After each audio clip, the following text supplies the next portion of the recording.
The Today Show studio at 30 Rockefeller Plaza shimmered under its trademark orange sunrise backdrop at 8:15 a.m. EST, which meant it was 6:15 p.m. PKT in Pakistan and 1:15 a.m. tomorrow in Sydney, where the clip would already be tearing through TikTok before the segment even ended. The audience a sea of winter coats and Starbucks cups, many clutching copies of Meghan's new lifestyle book as ever, a pastel-covered tome about jam, gratitude journals, and living intentionally that had debuted at #1 despite costing $65. The set decorated with American Riviera orchard jars and dried lavender because today was meant to be soft, aspirational, mom-influenced realness, and Savannah Guthrie, in a crisp white blazer and perfectly blown-out hair, welcomed Meghan with the warmest smile NBC could buy. Hoda off that morning, so it was just Savannah and the Duchess one-on-one. The first 10 minutes pure honey,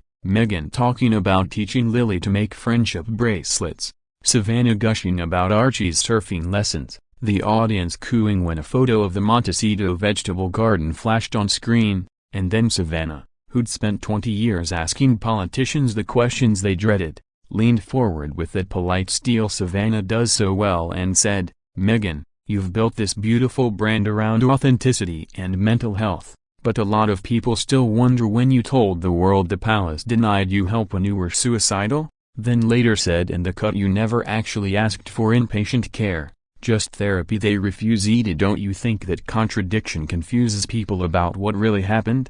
And the studio went arctic. Meghan's megawatt smile flickered like a bulb about to blow, her fingers tightening around the $3,200 batik event to clutch on her lap, and she let out a small, practiced laugh. "Savannah, I've been very clear but Savannah, comment unblinking, continued, you have, but the clarity changes depending on the interview. One day it say I wasn't allowed therapy, the next it say I didn't feel comfortable asking. People feel whiplash. As someone who's been so open, don't you owe them consistency?"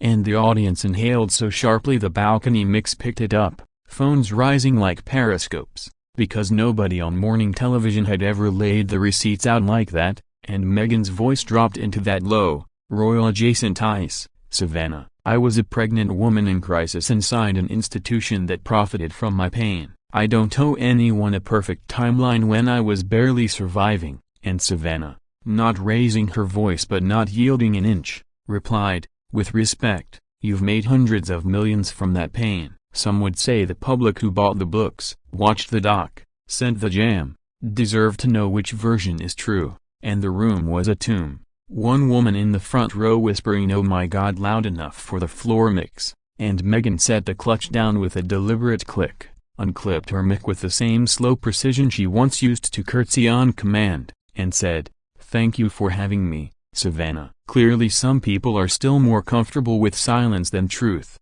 and she stood, cream silk trousers swishing as she walked, not ran, past the stunt crew, past the producer mouthing "keep rolling," past the little girl in the audience crying because her idol was leaving, and one Pakistani-American college student live tweeting from row 6 already had #Meghan walks trending worldwide by the time Meghan reached the elevator, and Savannah, left alone under the orange lights, looked straight into camera and said, voice steady, "We'll be right back," as the director cut to commercial 39 seconds early, and by the time the weather guy appeared, the title Savannah Guthrie humiliates Meghan Markle on Today Show after heated clash was screaming across every phone from Karachi to Kansas, a 41-second clip that detonated the Sussex narrative like nothing since Oprah, because for once someone had asked the question everyone copy-pasted into private group chats but never dared say on air. By 6:30 p.m. PKT the clip had 300 million views,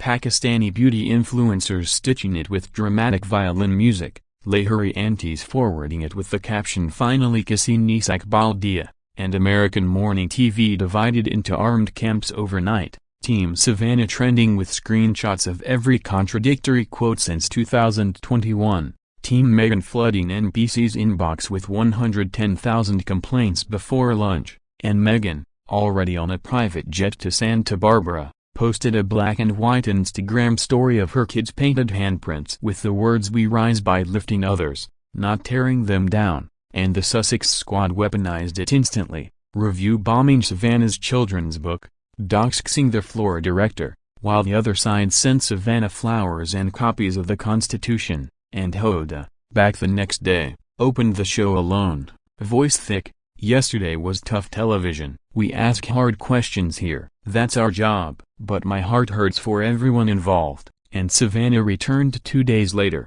eyes red but steady, and said only, I asked what millions wanted to know. I sleep fine at night. And ratings for the 8 a.m. hour beat the Super Bowl. NBC quietly thrilled. And American Riviera Orchards jam sold out in 6 hours. Half from supporters, half from people hate buying to smash jars on TikTok, and Reese Witherspoon posted then deleted a candle emoji. Blake Lively unfollowed everyone, and in Pakistan late-night host Tabish Hashmi did a 10-minute bit titled Jab Savannah Ni Pucha Wasawel Jo Hum Sab WhatsApp Kartain, and the incident birthed a thousand think pieces at the end of royal victimhood, when morning TV became court, Savannah Guthrie and the death of softballa and slowly the fire cooled. Meghan went back to silent beach photos, Savannah went back to law school lectures, but that 41 seconds lived forever as the day the Today Show reminded the world that sunshine branding still casts shadows, and some questions,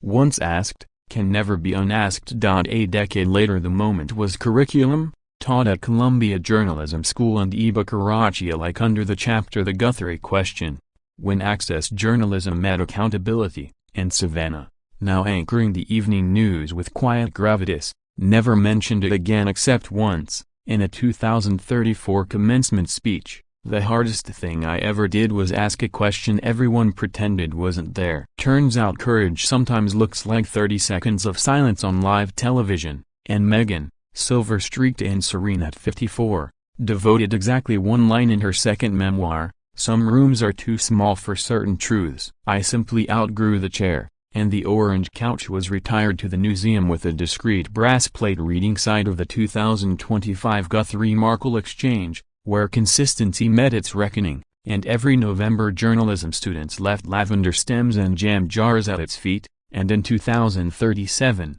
at a women's media summit in Doha, Savannah and Meghan ended up on the same panel, seated 4 chairs apart, and when the moderator asked about moments we regret, Meghan spoke first. Voice soft, I regret nothing except the rooms that weren't ready for me, and Savannah nodded once, added, and I regret nothing except the pain it caused 2 little children who never asked for any of this, and the room held its breath, no eye contact, no handshake, just 2 women who'd survived the arena and learned its sharpest rule. Sometimes the most powerful answer isn't the one you give, it's the one you finally stop waiting for.